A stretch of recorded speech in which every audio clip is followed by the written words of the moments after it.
My name is Erik Salna, Associate Director of Education and Outreach at the FIU Extreme Events Institute in Miami, Florida.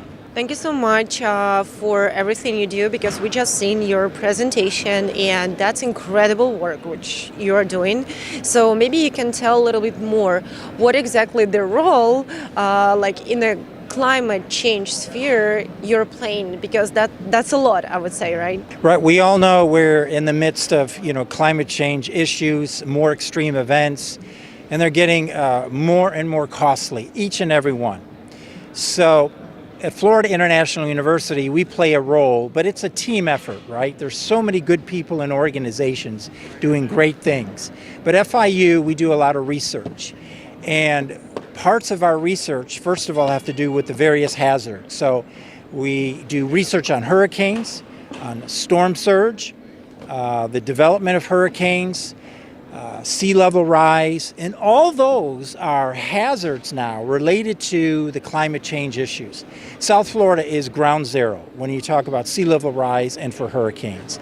So we do the type of research at FIU where we're trying to, first of all, how can we strengthen the homes against a hurricane? And that's what the wall of wind does. Category 5 hurricane conditions to strengthen homes and hospitals and buildings. But then also, how much storm surge will be pushed ashore by any hurricane? So we do computer modeling related to that. And plus we do models that talk about what the damage cost will be for a hurricane. And so all this is research that's so very important today because of what's happening in the world. Totally agree with you, and thank you so much for what you're doing, because we can see what's going on for last year, this year, the year before. Each year they're just breaking records. That's the thing, and of course we have to be prepared. We have to know about that. Just last year there was a hurricane Otis, right, in Acapulco. So it was an anomaly. It was it started from the category 1, and just in 12 hours or so it went to category 5. So can you explain, is that also a field of your research? Can you say something about that? So some of our research has to do with hurricanes and what's called rapid intensification. The good news is we've come a long way with technology and satellites and computer modeling.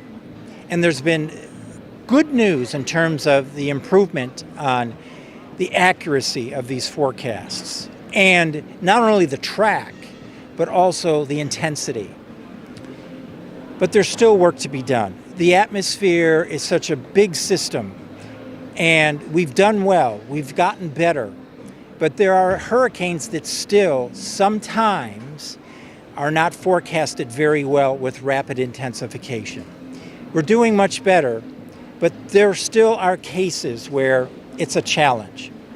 And with the National Hurricane Center, who issues those forecasts. So that's why the research is so critically important to continue moving into that direction of more accurate forecasts. So yes, we're seeing examples where they're not forecasted as well, but we're seeing examples of stronger hurricanes to higher wind speeds. And so that's why the research is so critical.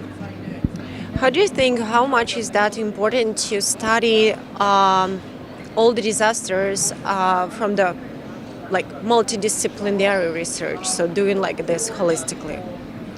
There was an old saying, in university settings, that research would be done by silos. So this silo was one discipline, this silo was another discipline, but they realized, no, we have to be cross-discipline.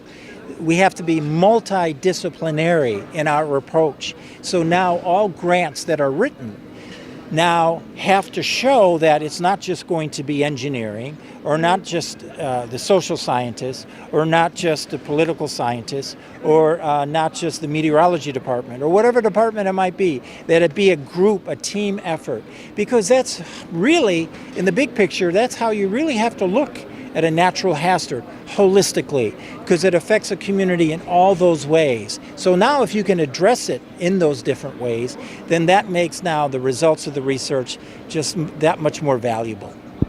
Totally agree with you. Thank you so much. Basically, the independent group of scientists who are also working in the frame of Creative Society project. We also organize so many forums, conferences, and studying the causes like holistically, taking into account like really everything. We also heard from your presentation, you do a lot for people to be prepared. I mean, you're teaching them as well, right? So maybe you can also share about that, how people should be prepared for the disasters.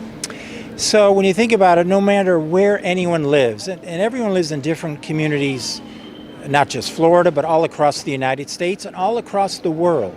So part of the message is wherever you live, to now be aware and inform yourself as to what is my local hazard.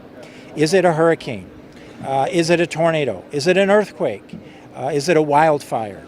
And then you need to be responsible to now gather that information to determine how can I keep my family and my home safe.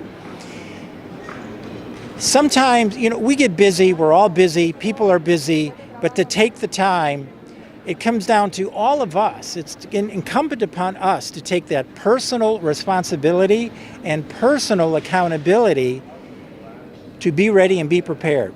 The government is there to help us, but the government there isn't there to do everything for us. We have to now take responsibility on that part of the equation to prepare ourselves, be informed, and do the best we can to be ready for whatever that hazard is going to be. What do you think about the unification of the scientific potential, technological potential? What I mean by that, like basically doing in the frame of multidisciplinary research, but here is in the part of the solution. So how much is that important to unify our scientific potential and let all researchers, all scientists work together to find a solution for the climate disasters? I myself personally, I always thought things are most effective and most successful when you reach out, you talk with people, collaborate, partner. How can you make something a win-win? We all know the real world has politics, has hidden agendas, whatever the agenda or opinions may be. Everyone has to think big picture. And what I mean by that, it's not about me, it's about us. It's about all of us. So for the better good of society in any community, how can we all come to that same table now and now compromise, but in a good way, but trying to use good, valuable research, that's valid research information to help now moving forward with natural hazard events. They're happening around the world, and the population of the Earth keeps growing. And so my presentation showed exposures and vulnerabilities are everywhere, and they have to be addressed. One thing I did want to mention is that, so today we heard about the current wall of wind at FIU. So it's 12 giant fans where we can create Category 5 hurricane conditions to test structures. We did get a new grant from the National Science Foundation, and we are in the planning stage of a bigger wall of wind type facility. Instead of 157 miles per hour, go to 200 miles an hour and add a huge water tank in front of the fans that can now at the same time replicate wave action and storm surge. So now it's more hazards under one roof. It's a huge vision. It's 9 universities that are working together, including FIU. So it's still 4 or 5 years away, but it's an exciting vision, and it's being proactive with the science, because you look at what Mother Nature and what's happening with climate change issues. So trying to keep up, trying to stay ahead if you can. But something that can go to 200 miles an hour will capture these large hurricanes that go to 185 like a Hurricane Dorian. So just wanted to mention that there's a bigger project on the horizon that we'll keep everybody informed about, and looking forward to it. Thank you very much, and thank you for everything you do, because the things which you are doing saving people's lives. So thank you so much, and nice to meet you, Yep. Erik. Thank you for Thank the you. opportunity. Thank you.